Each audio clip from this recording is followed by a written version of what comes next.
దేశంలో 12 ఏళ్లకొకసారి జరిగే మహాకుంభమేళ తర్వాత అంత పెద్ద స్థాయిలో జరిగేది మేడారం జాతర. ఆదివాసీల మధ్య ఆత్మీయ అనుబంధాన్ని ఈ జాతర వందల ఏళ్లుగా కొనసాగిస్తుంది.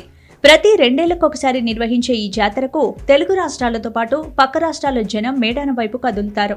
చిన్న పెద్ద అన్న తేడా లేకుండా జాతర జోష్లో ఆధ్యాత్మిక భావనతో ఉంటారు. దట్టమైన అభయారణ్యంలోని ఓ కుగ్రామంలో ఎంతో మహిమ కలిగిన జాతర 600-700 ఏళ్లుగా ఇక్కడ కొనసాగుతోంది. దట్టమైన దండకారుణ్యంలో కోట్లాది ప్రజలు గుమిగూడడం నిజంగా ఒక అద్భుతమైన ఘట్టం. సమ్మక్క సారలమ్మ కోట్లాది మంది ప్రజల కొంగు బంగారం. మేడారం సమ్మక్క సారలమ్మల జాతర వివిధ తెగలకు చెందిన గిరిజనుల సంగమంగా నిలుస్తోంది.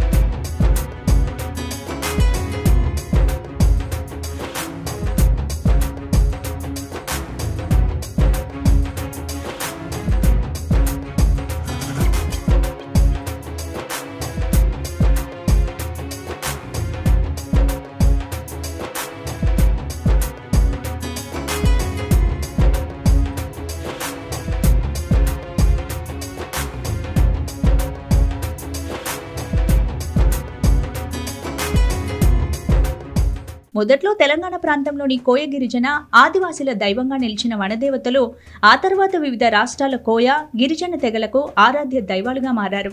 జనం కోసం ప్రాణాలు అర్పించిన సమ్మక్క సారలమ్మలకు తన సంప్రదాయ పద్ధతిలో పూజలు చేసేవారు. కానీ గత కొంతకాలంగా గిరిజన తెగలే కాకుండా గిరిజన ఇతరులకు కూడా కోరిన కోరికలు తీర్చే అమ్మలుగా మారారు ఈ సమ్మక్క సారలక్కలు.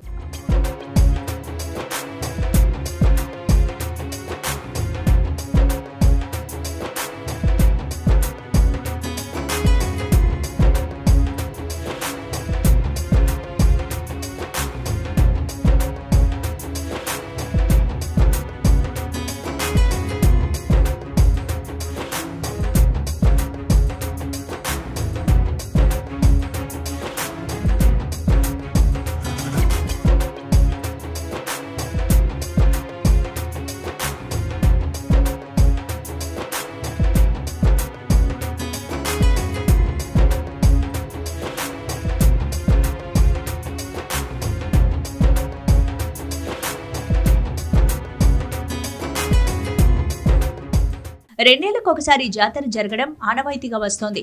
అయితే ఏటికేడు భక్తుల సంఖ్యలో గణనీయంగా పెరుగుతోంది. గత ఏడాది 1 కోటికి పైగా భక్తులు వచ్చినట్లు అధికారిక లెక్కలు తెలుపుతున్నాయి. ఈ ఏడాది జాతరకు 1.5 కోటి వరకు భక్తులు వచ్చే అవకాశం ఉన్నట్లు అధికారులు అంచనా వేస్తున్నారు. ఈ అమ్మవారు వనాల నుంచి వస్తారు కదా, బాగా కలిసి వస్తుంది, అనుకున్నది జరుగుతుంది అని అంటే ఇక్కడికి వచ్చాము. ఇప్పుడు కాదు, నా చిన్నప్పటి నుంచి ఇక్కడికి వస్తూనే ఉంటాం మేము. జాతర సమయానికంటే రష్ ఎక్కువ అవుతుందని ఇప్పుడు ఎంత రష్ ఉంది చూసారు కదా, అందువల్ల ఇలాగ వచ్చాము. సమ్మక్క సారక్క జాతర చాలా బాగా స్పెషల్గా ఉంటుందని చెప్పి మేము వచ్చాము. చాలా బాగా దర్శనం అయింది, మాకు చాలా హ్యాపీగా అనిపిస్తుంది. ఇక్కడికి వస్తే మాత్రం తెలియని ఒక విధమైన ఒక శక్తిలాగా, ఒక హ్యాపీనెస్, ఒక యాక్టివ్నెస్ అనేది వస్తుంది మా అందరికీ. చాలా హ్యాపీగా ఉన్నాము అందరము. ఇంకా మాకు అంతా మంచి జరగాలని మేము ఇంకా ఎక్కువ కోరుకుంటున్నాం అందరము. థ్యాంక్ యూ అండి. ఇంకా సమయం ఉంది, కాకపోతే మనందరికీ తెలిసిందే సమ్మక్క సారక్క జాతర అప్పుడు చాలా తండోపతండాలు కోట్ల సంఖ్యలో మనకు ప్రజలు వస్తుంటారు. కాబట్టి మనం అప్పుడు రావడం కొంచెం కష్టతరం అవుతుందని చెప్పేసి మేము ముందుగానే అమ్మవారిని దర్శించుకోవడానికి రావడం జరిగింది. ముఖ్యంగా మేము గత 5-6 సంవత్సరాల కాంచి మేము ప్రతి సంవత్సరం బస్సు తీసుకుని మానుకోట నుంచి మాదందరిది ఒకటే వీధి, మేమందరం మా వీధి వాసులు అందరం కలిసి ప్రతి సంవత్సరం సర్వపల్లి రాధాకృష్ణ వీధి మాది, ఆ వీధి నుంచి మహబూబాద్ మానుకోట, అక్కడ నుంచి మేము ప్రతి సంవత్సరం మేము ఈ యొక్క సమ్మక్క సారక్కను దర్శించుకోవడం అనేటువంటిది మాకు ఆనవాయితీ వస్తున్నది. నిజంగా మేము ఈ సమ్మక్క సారక్కను ఈ విధంగా దర్శించుకోవడం మేము చాలా అదృష్టంగా భావిస్తున్నాం. తెలంగాణలో జరిగే అతిపెద్ద విశిష్ట గిరిజన జాతర మేడారం సమ్మక్క సారలమ్మల జాతర.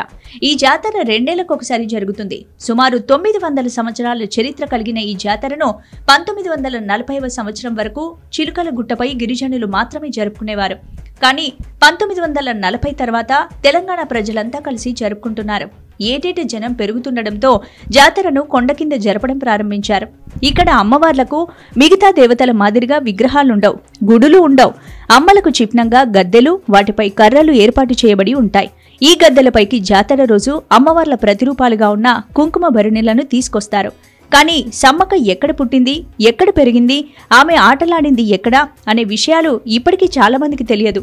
ఆ విషయాలను వెలుగులోకి తెచ్చేందుకే జీ తెలుగు బృందం దట్టమైన అభయారణ్యంలో ఉన్న సమ్మక్క పుట్టిన ఊరైన బయ్యక్కపేటలో అన్వేషణ ప్రారంభించింది.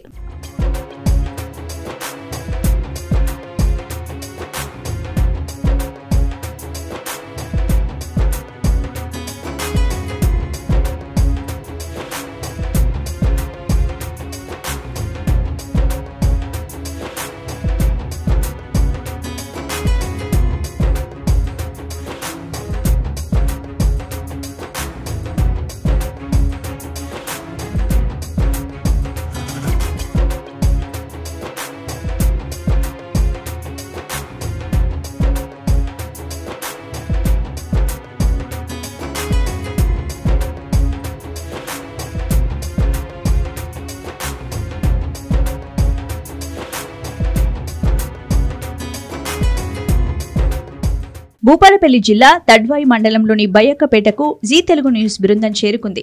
అయితే ఇక్కడ ఈ అన్వేషణలో ఇప్పటికీ చాలా మందికి తెలియని ఆసక్తికరమైన విషయాలు తెలిసాయి. సమ్మక్క పుట్టిన ఊరు బయ్యక్కపేట కాగా సారలమ్మ పుట్టిన ఊరు కన్నెపల్లి. అయితే మేడారంలో కొలువుదీరిన సమ్మక్కకు బయ్యక్కపేటలో పెద్ద చరిత్ర ఉంది. 2 ఏళ్లకొకసారి జరిగే సమ్మక్క సారలమ్మ జాతరను మొదట్లో బయ్యక్కపేటలోనే నిర్వహించేవారు.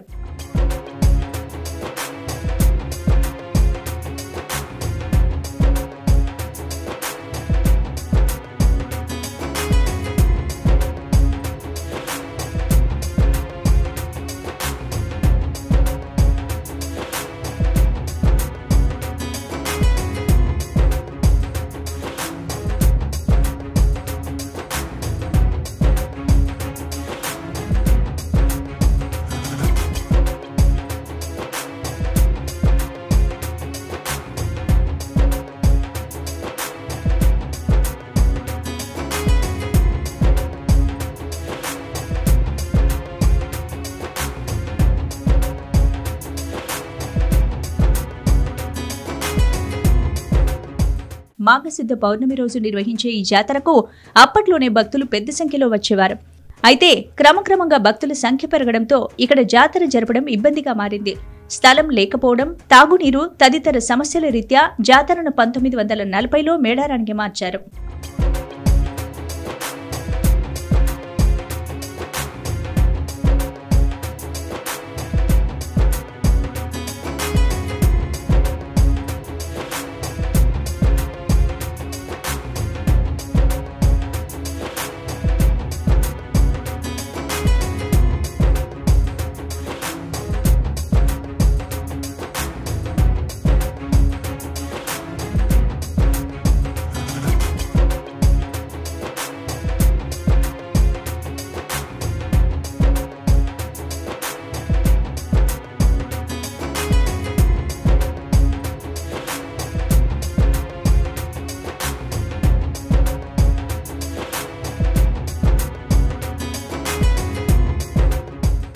అయితే సమ్మక్క బయ్యక్కపేటలోని పుట్టినిల్లు ఇక్కడే నివసిస్తున్న చందా వంశస్థులు చెప్తున్నారు. చందా వంశస్థులు సమ్మక్కను వారి ఇంటి ఆడపడుచుగా భావిస్తారు. జాతర జరిగే మేడారానికి బయ్యక్కపేట 15 కిలోమీటర్ల దూరంలో ఉంది. అయితే ఇప్పటికీ ఇక్కడే ఉంటున్న సమ్మక్క వంశస్థులైన చందా వంశస్థులను జీ తెలుగు బృందం కలిసింది. వారి నుంచి చాలా ఆసక్తికరమైన విషయాలు వెలుగులోకి వచ్చాయి. బయ్యక్కపేటలో సమ్మక్కకు అప్పట్లో కట్టిన గుడి సైతం ఇంకా ఉంది. అంతేకాకుండా సమ్మక్క గద్దెలు ఉన్నాయి. ఆమె వాడిన ఆయుధాలు సైతం సమ్మక్క గుడిలో ఇంకా సజీవ సాక్ష్యాలుగా నిలుస్తున్నాయి. వీటితో పాటు సమ్మక్క జాతర మొదట్లో ఇక్కడే జరుపుకున్నట్లు, ఇక్కడ పూర్తి స్థాయిలో సౌకర్యాలు లేకపోవడంతో జాతరను మేడారానికి మార్చినట్లు అప్పటి చంద వంశస్థులైన చంద పరమయ్య అధికారులు సిద్ధపోయిన వంశస్థులతో రాసుకున్న కాగితాలు సైతం ఉన్నాయి. సమ్మక్క అంటేనే ఇప్పుడు చందవారి ఆడబిడ్డ అనేది ఇప్పుడు చాలా మంది భక్తులకు తెలుసు. కాకపోతే ఈ సమ్మక్క మాకు జనకుని గంక సీత ఏ విధంగా లభించిందో ఈ చందవంశులకు సమ్మక్క విధంగా ఎల్లేరుగడ్డ పాదల్లో లభించడంతో ఆమెని తీసుకుపోయి సమ్మక్క గట్టు దగ్గర వదిలే వేయడంతో ఆమె కాలకృత్యాల కోసానికి నిదర్శనంగా ఈ జలక బావి ఇక్కడ తవ్వేయటం జరిగింది.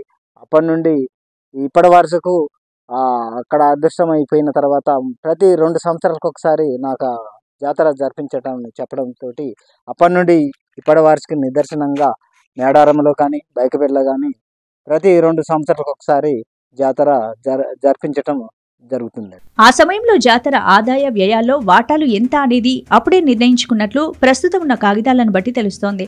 అంతేకాకుండా 1940కి ముందు జాతర జరిగినట్లుగా ఈ జాతరకు అప్పటి తహసీల్దార్ అనుమతి ఇచ్చిన లేఖలు, ఈ జాతరలో పనిచేసిన కూలీలకు కూలీ, చందవంశస్థులైన పరమయ్యకు వాటా, ప్రభుత్వానికి మిగిలిన ఆదాయాన్ని పంపినట్లుగా అప్పట్లో రాసుకున్న లేఖలు సైతం ఇంకా ఉన్నాయి.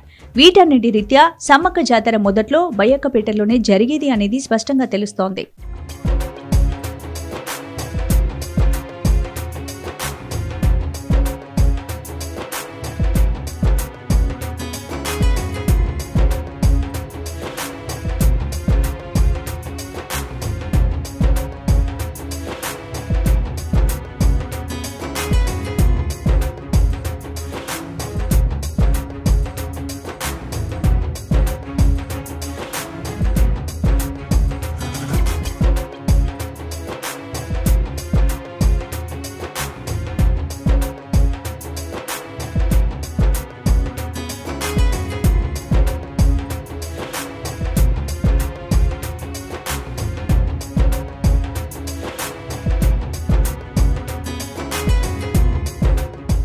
జాతర మొదటి రోజున కన్నెపల్లి నుంచి సారలమ్మను గద్దెకు తీసుకొస్తారు. రెండవ రోజున చిలకలగుట్టలో భరణి రూపంలో ఉన్న సమ్మక్కను గద్దెపై ప్రతిష్ఠిస్తారు. దేవతలు గద్దెలపై ప్రతిష్ఠించే సమయంలో భక్తులు పూనకంతో ఊగిపోతారు. మూడవ రోజున అమ్మవార్లు ఇద్దరూ గద్దెలపై కొలువు తీరుతారు. నాలుగవ రోజు సాయంత్రం ఆవాహనం పలికి దేవతలనిద్దరినీ తిరిగి యథాస్థానానికి తరలిస్తారు. వంశపారంపర్యంగా వస్తున్న గిరిజనులే పూజారులు కావడం ఈ జాతర ప్రత్యేకత.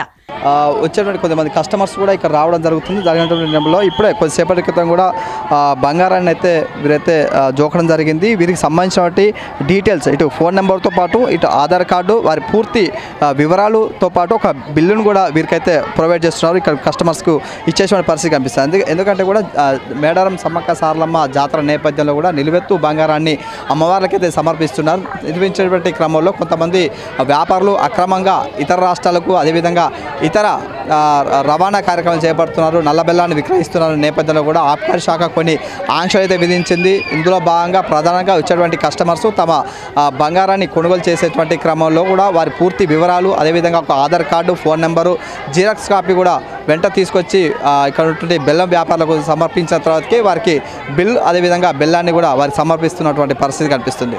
తమ కోరికలు తీర్చమని భక్తులు అమ్మవార్లకు బంగారం అంటే బెల్లాన్ని నైవేద్యంగా సమర్పించుకుంటారు. గిరిజనులే కాకుండా ఇతర మతాలకు చెందిన ప్రజలు ఈ జాతరలో పాల్గొంటారు. సుమారు 1.5 కోటి పైగా జనం పాల్గొనే మహాజాతర ఆసియాలోనే అతిపెద్ద గిరిజన కుంభమేళగా ప్రఖ్యాతిగాంచింది. వరంగల్ జిల్లా కేంద్రం నుంచి 110 కిలోమీటర్ల దూరంలో తాడ్వాయి మండలంలో ఉన్న మారుమూల అటవీ ప్రాంతమైన మేడారంలో దట్టమైన అడవులు, కొండా కోణాల మధ్య ఈ చారిత్రాత్మకమైన ఈ జాతర జరుగుతుంది.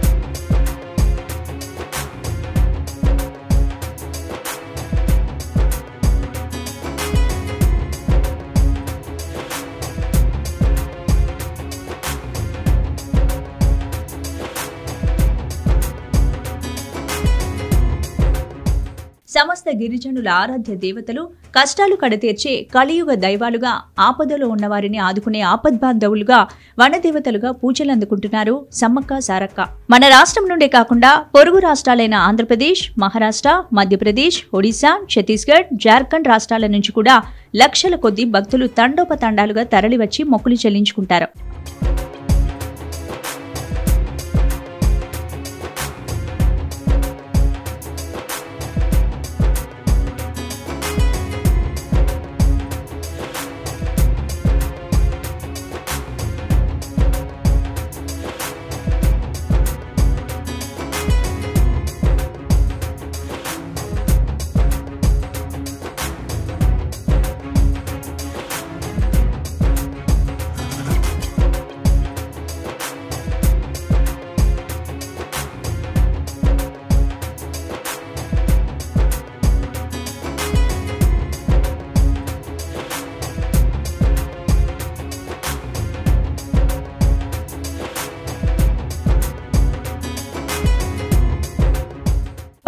1996లో ఈ జాతరను ఆంధ్రప్రదేశ్ ప్రభుత్వం రాష్ట్ర పండుగగా గుర్తించింది. అసలు ఎవరి సమ్మక్క సారక్కలు, వారి చరిత్ర ఏంటి? సమ్మక్క పుట్టిన గ్రామం బయ్యక్కపేటగా చెప్తారు. 12వ శతాబ్దంలో నేటి కరీంనగర్ జిల్లా జగిత్యాల ప్రాంతంలోని పొలవాసను గిరిజన దొర మేడరాజు పాలిస్తుంటాడు. అయితే మేడరాజుకు 2 భార్యలు. వారికి ఎన్ని వ్రతాలు పూజలు చేసినా పిల్లలు కలగలేదు. మేడరాజు పెద్ద భార్య చిన్న బోయిరాలు కాగా చిన్న భార్య కనకం బోయిరాలు. అయితే మేడరాజు పెద్ద భార్య ఒక రోజున దుంపల కోసం కొంతమందితో కలిసి అడవికి పోయి ఎల్లేరుగడ్డలు తవ్వుతుండగా గుణపానికి ఒక పెట్టె తగిలింది. అయితే ఈ పెట్టెను పూర్తిగా తవ్వి తెరిచి చూస్తే ఒక చిన్న పాప ఉంది. పిల్లలు లేనివారు ఆ పాపను ఆదిశక్తి ప్రసాదంగా మేళతాళాలతో ఇంటికి తీసుకెళ్తారు. ఆ పసిపాప అందచందాలు చూసి పసిడి వర్ణంతో మెరిసిపోతున్న ఆ పాపకు సమ్మక్కగా నామకరణం చేస్తారు.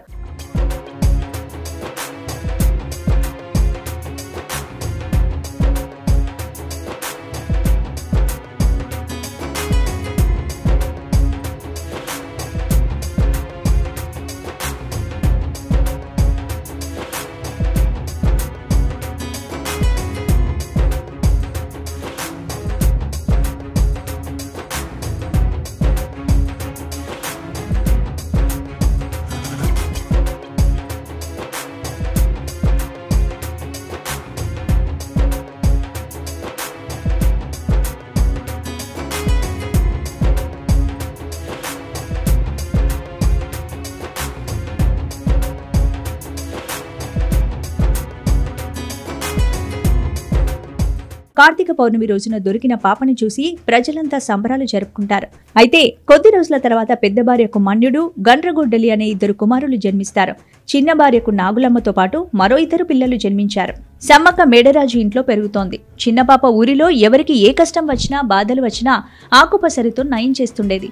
ఆమె మాటలు చేతలు కూడా గ్రామస్తులను ఒకంత ఆశ్చర్యానికి గురి చేసేవి. దీనికి తోడు ఆమె స్వయాన ఆదిశక్తి కావడంతో మనుషులు తినే ఆహారం ఆమెకు సరిపోదు. దీంతో రాత్రిలో అందరూ పడుకున్నాక ఊరికి కొద్ది దూరంలో ఉన్న దేవరగట్టుకు పోయి ఆదిశక్తి అవతారం ఎత్తుతోంది. ఆ తర్వాత తనకు కావలసిన ఆహారం భుజించి మళ్లీ పాప రూపంలో ఇంటికి చేరుతోంది. దీంతో పాపలో ఏదో శక్తి ఉన్నట్లు మేడరాజుతో పాటు కుటుంబ సభ్యులు అనుమానం మొదలవుతోంది. ఒకరోజు పాపను అనుసరించి వెళ్లేసరికి పాప ఒక్కసారిగా ఆదిశక్తి అవతారంలో కనిపిస్తుంది. దీంతో వారికి అర్థమవుతోంది పాప కాదు, తను తమ కష్టాలు కడతీర్చి కాపాడేందుకు వచ్చిన ఆదిశక్తి అని భావిస్తారు. ఆ తర్వాత మేడరాజు కుటుంబం తమ కూతురులాగా కాకుండా దేవతగా గౌరవ మర్యాదలు ఇవ్వడం ప్రారంభిస్తారు. గ్రామంలో సైతం అదే పరిస్థితి కనిపిస్తోంది.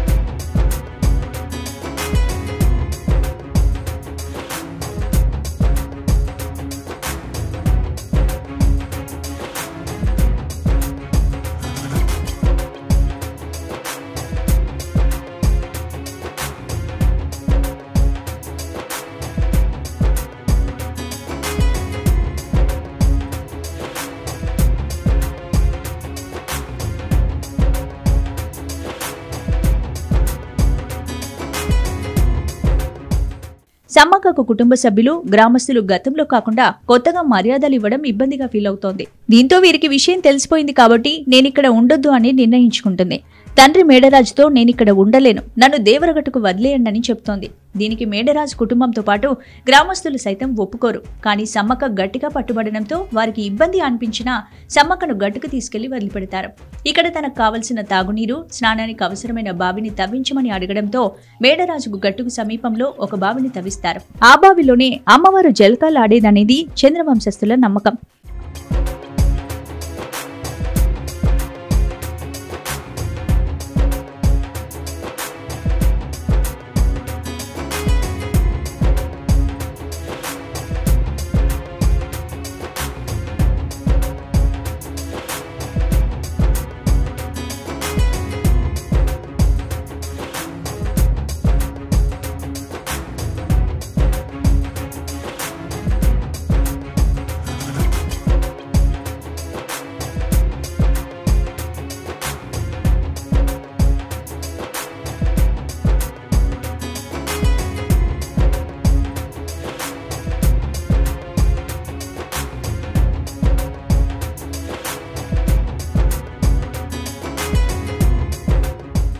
ఆ బావినే జలకబావిగా పిలుస్తారు.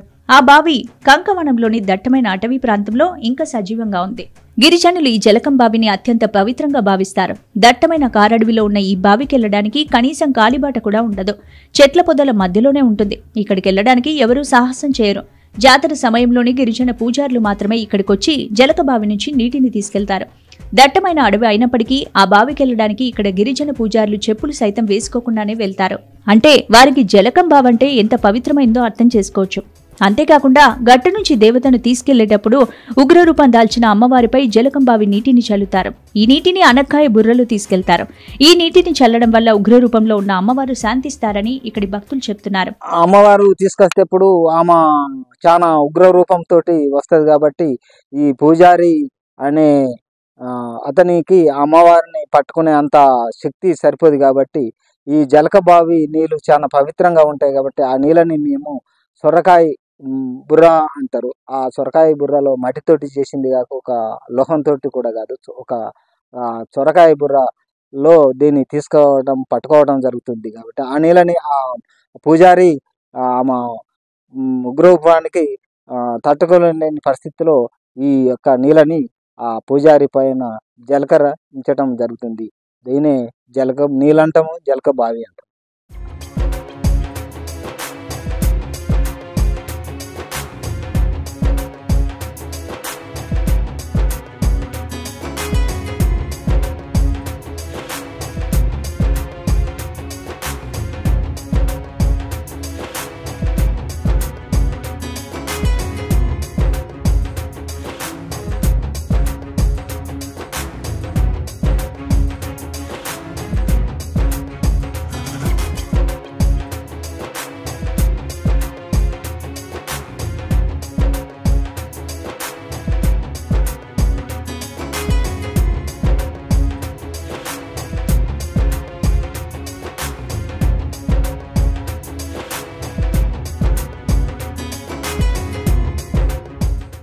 అయితే ఇంతటి మహత్యం కలిగిన జలకబావిని స్థానిక పూజార్ల సహాయంతో అతి కష్టం మీద ఇంతటి దట్టమైన అడవిలోని జలకబావిని జీ తెలుగు బృందం చేరుకుంది. అయితే అంత పవిత్రమైన జలకబావి ప్రస్తుతం శిథిలావస్థకు చేరింది. సమ్మక్కను వదిలేసిన గుట్టను దేవరగుట్టగా పిలుస్తారు. ఇక్కడ సమ్మక్క క్రూర జంతువులతో ఆటలాడేదని ఇక్కడి భక్తులు చెప్తుంటారు. దేవరగుట్టలోనే సమ్మక్క పెరిగి పెద్దదవుతుంది. బయ్యక్కపేటలో నాగులమ్మ పెరుగుతోంది. అయితే పిల్లలు పెరిగి పెద్దవారవడంతో సమ్మక్కతో పాటు నాగులమ్మకు పెళ్లి చేయాలని మేడరాజు భావిస్తారు. మొదట దేశాల రాజులను చూసినప్పటికీ కుమార్తె సమ్మక్కకు ఆయన చెల్లెలి కొడుకు మేనల్లుడైన మేడారం పాలకుడు పగిడిద్దరాజుకిచ్చి వివాహం చేయాలని నిర్ణయించుకుంటారు. కానీ పగిడిద్దరాజు అందచందాలను చూసిన నాగులమ్మ తానే పెళ్లి చేసుకోవాలని సమ్మక్కపై లేనిపోని పుకార్లు పుట్టిస్తోంది. పగిడిద్దరాజు సమ్మక్క వివాహంలో నాగులమ్మ గొడవ చేస్తుందని, ఆ గొడవలో పగిడిద్దరాజు చేయికి నాగులమ్మ కడియం తగిలి రక్తం చిందుతుందని స్థానికులు చెప్తారు. అయితే మొత్తం మీద పగిడిద్దరాజు సమ్మక్క నాగులమ్మలను ఇద్దరిని వివాహం చేసుకుంటారు. సమ్మక్క పగిడిద్దరాజు దంపతులకు సారలమ్మ, నాగులమ్మకు జంపన్న ఇద్దరు పిల్లలు పుడతారు. అయితే సమ్మక్కకు నాగులమ్మతో సవితిపోరు ఎక్కువవడంతో సమ్మక్క తన పుట్టిన గ్రామమైన బయ్యకపేటకు సారలమ్మతో కలిసి వస్తోందని చందవంశస్థులు చెప్తారు.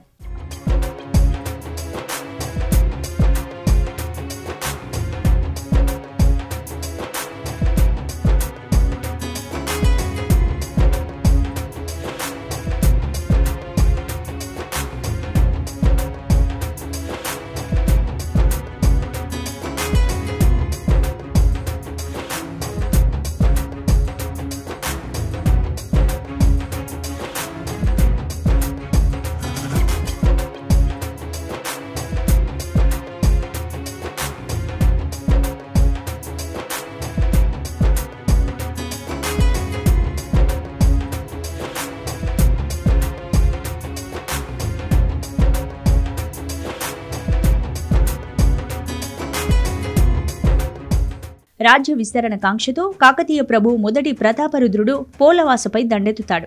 ఆయన దాడికి తట్టుకోలేక మేడరాజు మేడారం పారిపోయి అజ్ఞాతవాసం గడుపుతుంటాడు. మేడారాన్ని పాలించే కోయరాజు పగిడిద్దరాజు కాకతీయుల సామంతునిగా ఉంటూ కరువు కాటక పరిస్థితుల కారణంగా కప్పం కట్టలేకపోతాడు. కప్పం కట్టకపోవడం, మేడరాజుకు ఆశ్రయం కల్పించడం, కోయ గిరిజనులు సార్వభౌమునికి వ్యతిరేకంగా విప్లవ భావాలు నూరిపోసి రాజ్యాధికారాన్ని ధిక్కరిస్తున్నాడనే కారణంతో పగిడిద్దరాజుపై ఆగ్రహం చెందిన ప్రతాపరుద్రుడు అతడిని అణిచివేయడానికి తన ప్రధానమంత్రి యుగంధరుడితో సహా మాఘశుద్ధ పౌర్ణమి రోజున మేడారంపై దండెత్తుతాడు.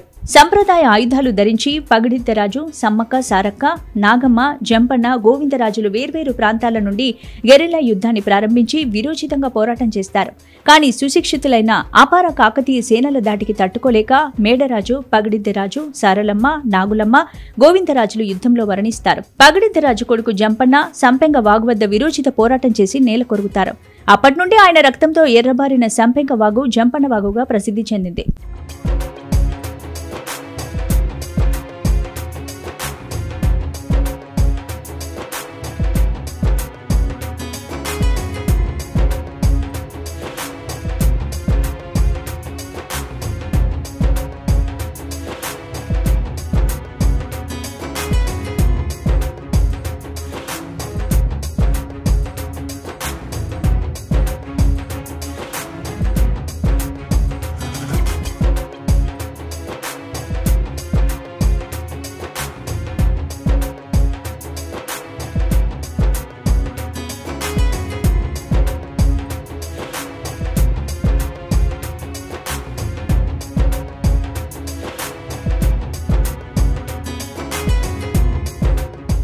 ఇక సమ్మక్క యుద్ధభూమిలో తీరిన కాకతీయుల సైన్యాన్ని ముప్పు తిప్పలు పెడుతుంది. విరోచితంగా పోరాటం సాగించింది. గిరిజన మహిళ యుద్ధ నైపుణ్యానికి ప్రతాపరుద్రుడు ఆశ్చర్యచకితుడయ్యాడు. చివరకు శత్రువుల చేతిలో దెబ్బతిన్న సమ్మక్క రక్తపు దారాలతోనే యుద్ధభూమి నుంచి నిష్క్రమించి చిలుకగుట్ట వైపు వెళుతూ మార్గం మధ్యలోనే అదృశ్యమైంది. సమ్మక్కను వెతుక్కుంటూ వెళ్లిన అనుచరులకు ఆమె జాడ కనిపించలేదు. కానీ ఆ ప్రాంతంలో ఒక పుట్ట దగ్గర పసుపు కుంకుమలు గల బరిణె లభించింది. దాన్ని సమ్మక్కగా భావించి అప్పటినుంచి ప్రతి 2 నెలలకొకసారి మాఘశుద్ధ పౌర్ణమి రోజున సమ్మక్క జాతరను అత్యంత భక్తి శ్రద్ధలతో జరుపుకుంటున్నారు.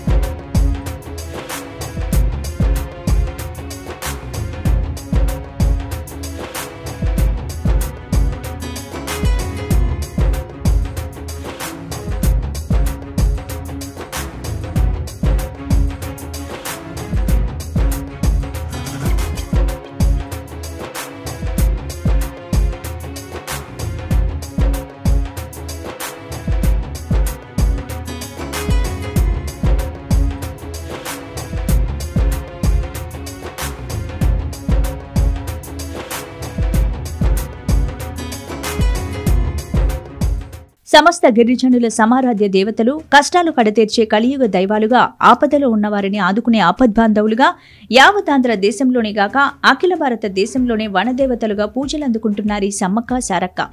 దేశంలోని అతిపెద్ద గిరిజన జాతరగా గణితకెక్కిన మేడారం జాతర గిరిజన సాంప్రదాయ రీతుల్లో జరుగుతుంది. అయితే సమ్మక్క సారలమ్మ జాతరకు అంకురార్పణ పడిన సమ్మక్క పుట్టి పెరిగి ఆటలాడిన ఊరు మాత్రం కష్టాల సుడిగుండంలో కొట్టుమిట్టాడుతోంది. కోట్లాది ప్రజల కొంగు బంగారమై పూజలందుకుంటున్న కాకతీయులను ముప్పు తిప్పలు పెట్టి యుద్ధభూమిలో రక్తం పారించిన వీరవనిత సమ్మక్క పుట్టిన ఊరు బయ్యక్కపేట నిర్లక్ష్యానికి గురై ఆదుకునేవారు లేక ఆపన్న హస్తం కోసం ఎదురుచూస్తోంది.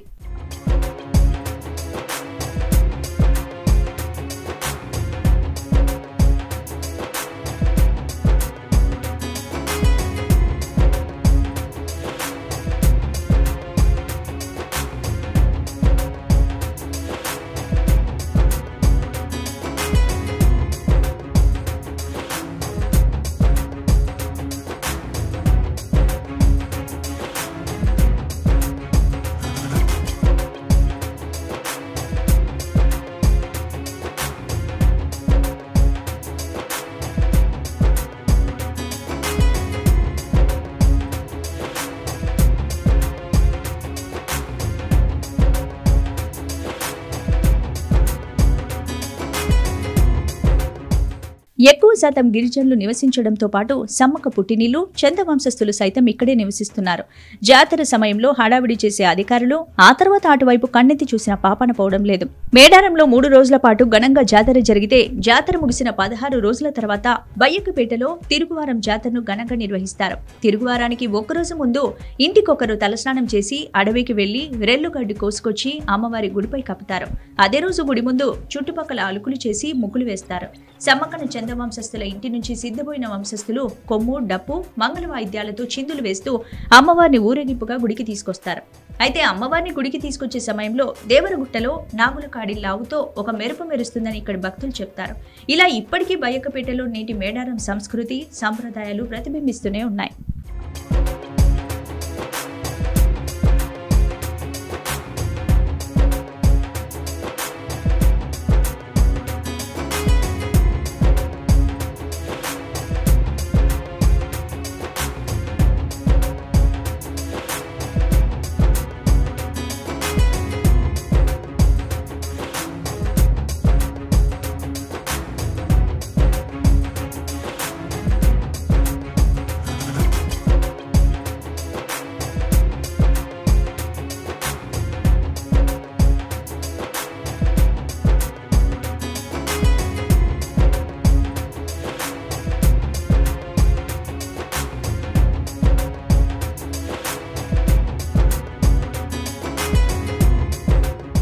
పుట్టినిల్లైన బయ్యకపేటలో పుట్టెడు సమస్యలు దర్శనమిస్తున్నాయి. తరాలు మారుతున్నా ఇక్కడి గిరిజనుల తలరాతలు మాత్రం మారడం లేదు.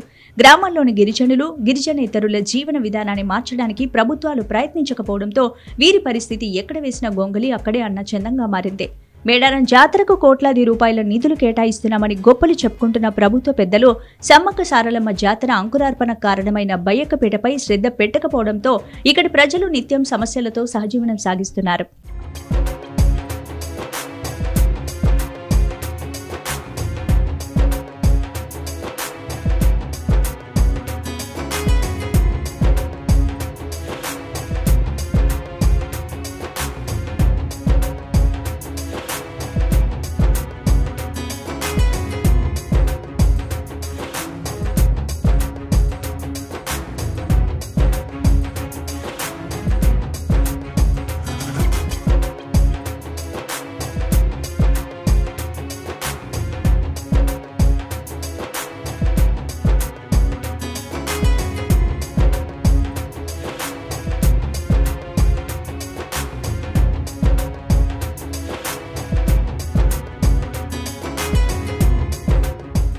సమ్మక్క పుట్టినిల్లు పుట్టెడు దుఃఖంలో ఉన్నా ఏ ఒక్కరు పట్టించుకోవడం లేదని స్థానికులు ఆవేదన వ్యక్తం చేస్తున్నారు. ఇప్పటికైనా తమ గ్రామాన్ని అన్ని విధాలుగా అభివృద్ధి చేయడంతో బయ్యకపేటను హిస్టారికల్ ప్రాంతంగా గుర్తించాలని స్థానికులు కోరుతున్నారు. కాకతీయులపై ధిక్కార స్వరం వినిపించిన వీరవనిత పుట్టిన బయ్యకపేట జాతర మేడారంకు తరలించక ముందు భక్తుల సందడితో నీరాజనాలు అందుకుంది. కానీ జాతర మేడారం వెళ్లిన తర్వాత ఒక కుగ్రామంగా మారింది. ప్రస్తుతం బయ్యకపేటకు సంబంధించిన చరిత్ర సైతం కనుమరుగయ్యే పరిస్థితికి చేరుకుంది. అందులో భాగంగానే ఆ చరిత్రను వెలికి తీసేందుకు ముందుకు తీసుకొచ్చే ప్రయత్నం చేస్తోంది జీ తెలుగు న్యూస్ బృందం.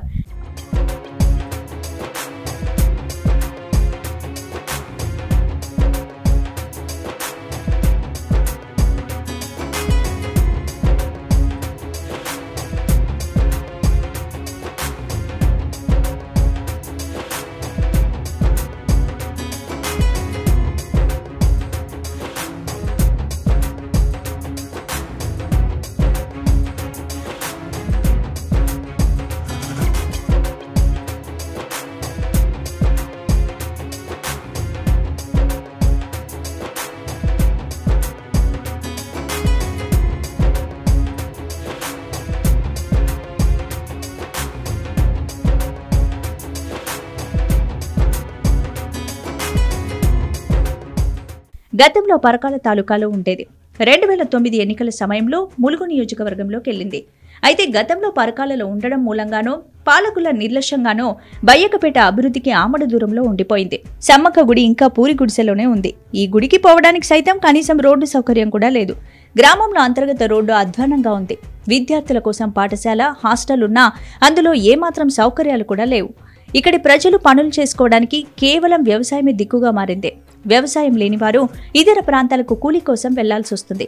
ఇక్కడ పరిశ్రమలు నెలకొల్పి ఉపాధి అవకాశాలు కల్పించాలని స్థానికులు కోరుతున్నారు.